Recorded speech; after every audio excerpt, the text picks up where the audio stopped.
Vamos a hablar de lo que fueron las elecciones.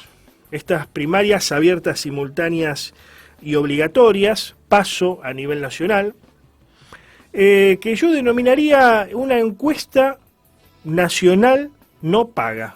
Así como le llaman paso, primarias abiertas, simultáneas y obligatorias, yo la llamaría encuesta nacional no paga, ENNP.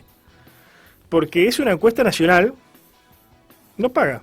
Sabemos que todas las encuestas alguien las financia. Y esto debe ser así irremediablemente, porque si no, no se pueden hacer encuestas.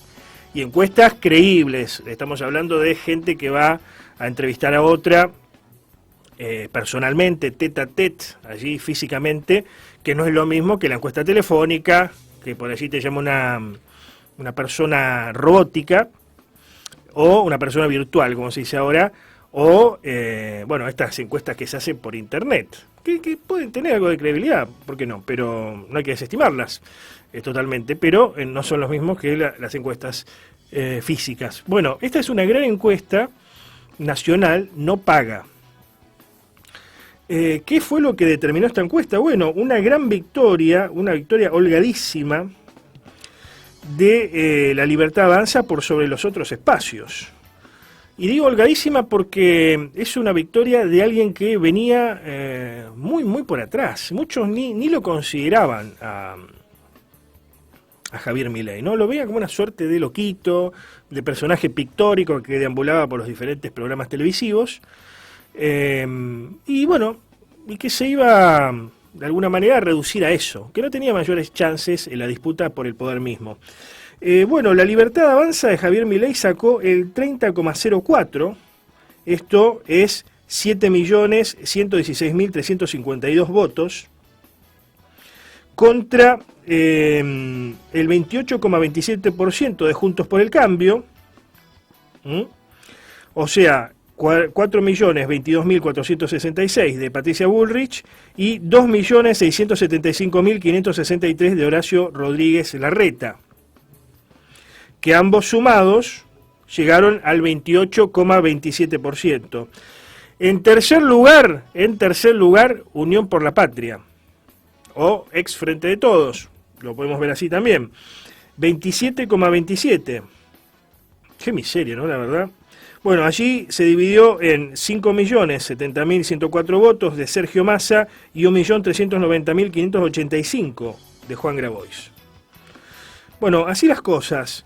Hay varias explicaciones, se han ensayado varias explicaciones en estos días, en estas horas, sobre por qué ganó Milei. Yo creo que la principal es el voto bronca, es así, ¿no? Lo económico tiene mucho que ver, evidentemente, con un dólar por las nubes, con cero posibilidades de progreso para algunos, pero lo principal y lo que vamos a abordar ahora tiene que ver con lo cultural.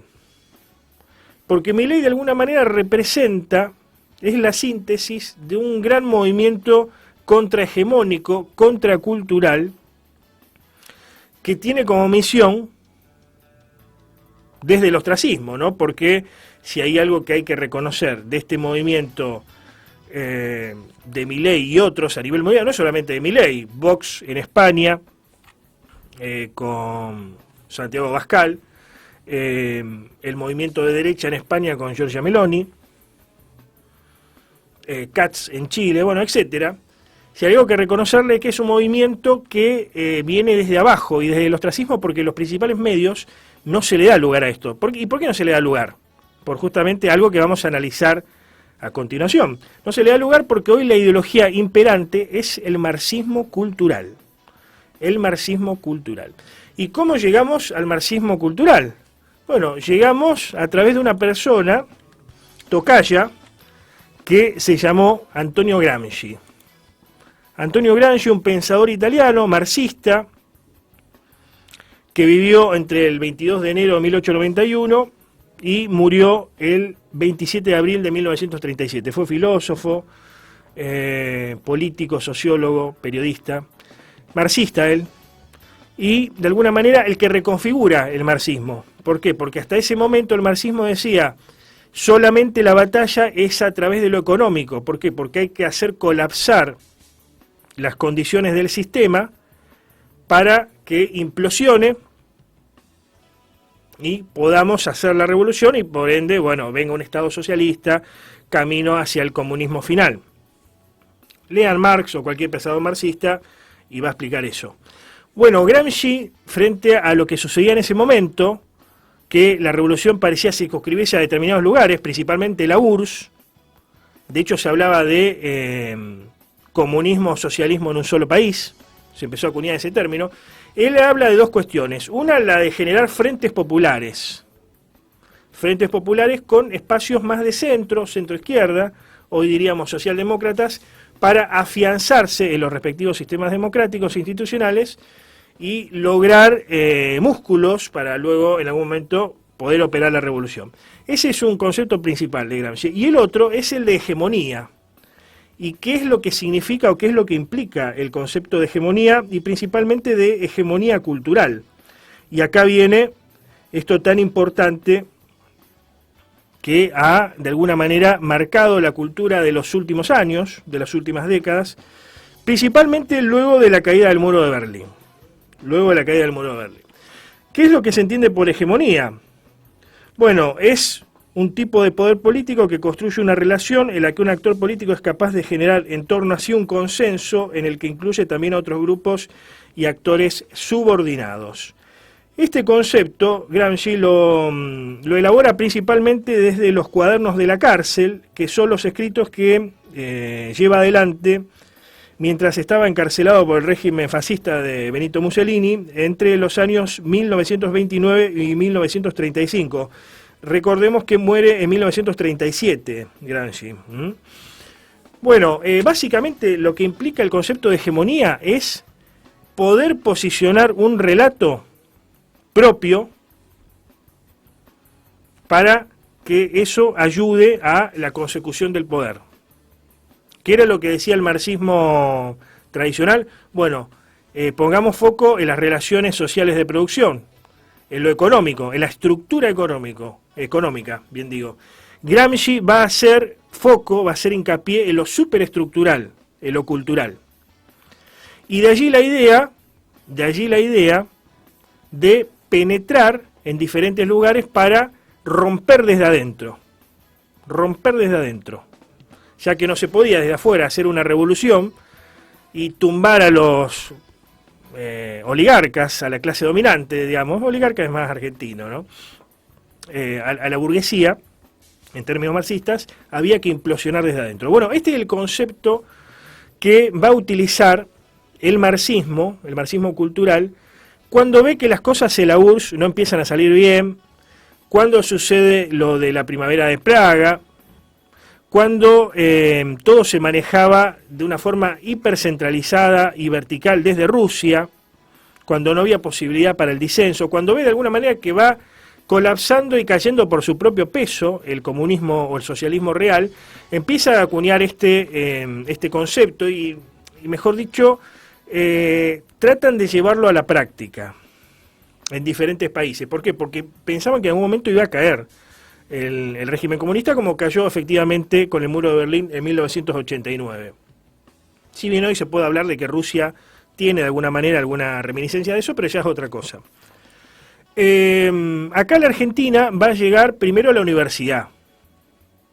Va a llegar con un tal José Aricó, un pensador, que es uno de los primeros que los trae, después a los conceptos de Gramsci, y luego en los 80, Portantiero, Juan Carlos Portantiero, que lo habrán leído en cualquier carrera universitaria. Portantiero y de Hipola siempre se leían esos textos. También lo va a tomar Ernesto Laclau, este pensador tan importante para el kirchnerismo, que junto a su mujer Chantal Mouffe, otra pensadora, van a teorizar sobre Gramsci y sobre cómo adaptar a Gramsci a la estructura de pensamiento latinoamericano. Bueno, decíamos, ingresan a las universidades, después hacen un salto hacia los gobiernos. Portantiero va a ser, de alguna manera, parte de esa gestión alfonsinista, él y otros más. Luego, durante los 90, obviamente en un clima neoliberal, en un clima diferente, ya con la caída del muro de Berlín, se van a refugiar en las universidades nuevamente. Pero van a volver al poder con el kirchnerismo. Van a volver al poder con el kirchnerismo, y de hecho Portantiero estuvo en la gestión del kirchnerismo, ni que hablar Ernesto Laclau. O sea, Gramsci subsistió a todo ese proceso, y subsistió hasta ahora.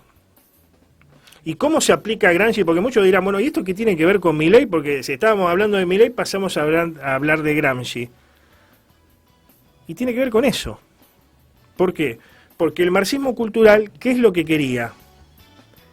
Imposibilitado el comunismo de seguir haciendo revoluciones a nivel internacional, o el marxismo-leninismo, lo que se va a proponer es romper la familia cristiana. Romper la familia cristiana desde adentro y terminar, obviamente, con la civilización occidental. Bueno, Alfonsín ayudó bastante a eso.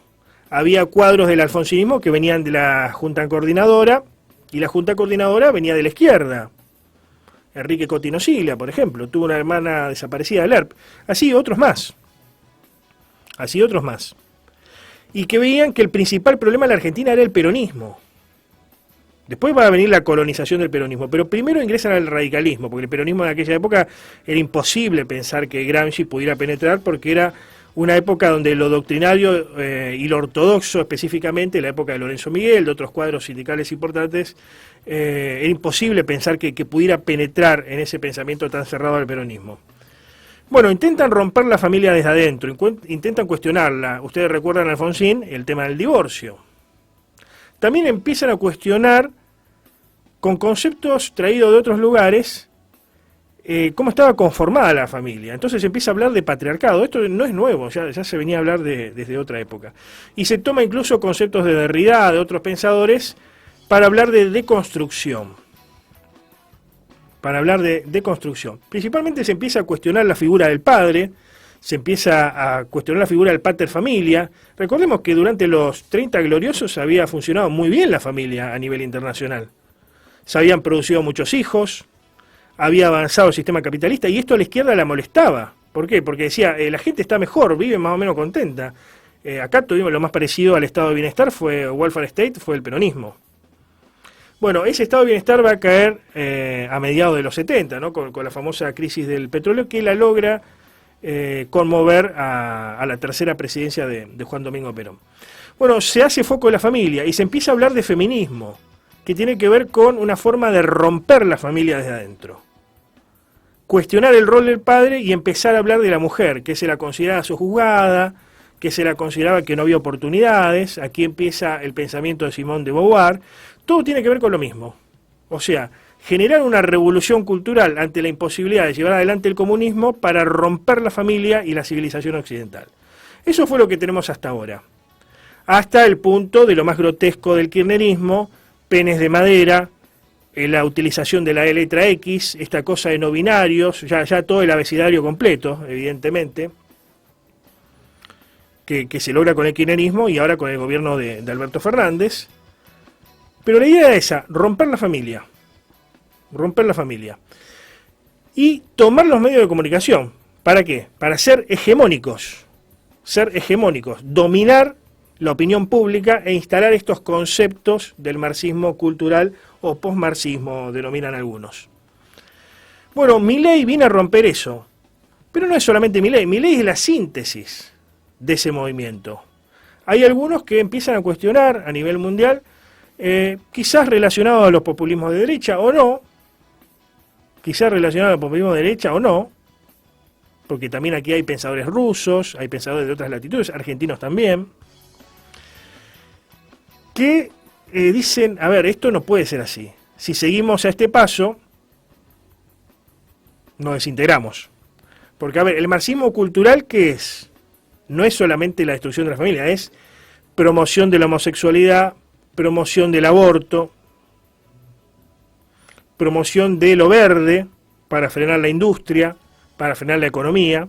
Todo eso es el bagaje marxista cultural. Bueno, empiezan a haber cuestionamientos.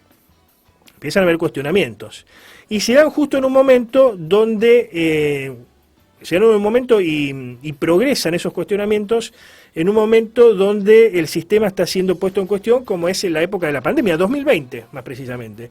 Muchos dicen entonces, a ver, estamos en crisis económica, no tenemos para comer, incluso en los países centrales, pero seguimos invirtiendo en ministerios de las mujeres, en feminismos, en capitalismo verde o medioambientalismo, cuando esto en realidad va contra la civilización occidental.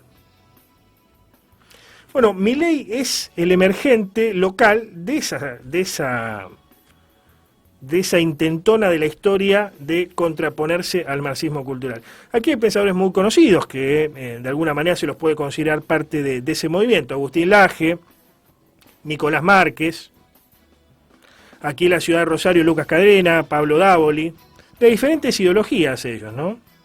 No son estrictamente liberales, si bien Milei le va a dar un contenido más liberal a su discurso. Pero bueno, Milei es esa figura que sintetiza ese pensamiento antimarxista cultural y es de alguna manera el que está tratando de imponer algo nuevo en la Argentina. Algunos llaman neoliberalismo, otros llaman liberalismo conservador. No sabemos qué va a ser, pero evidentemente con lo del domingo, con este resultado espléndido conseguido por un ignoto, porque es un ignoto para la política, Javier Milei, se le habrá dado o se le está dando el tiro de gracia. Efectivamente, Milei venció a Gramsci.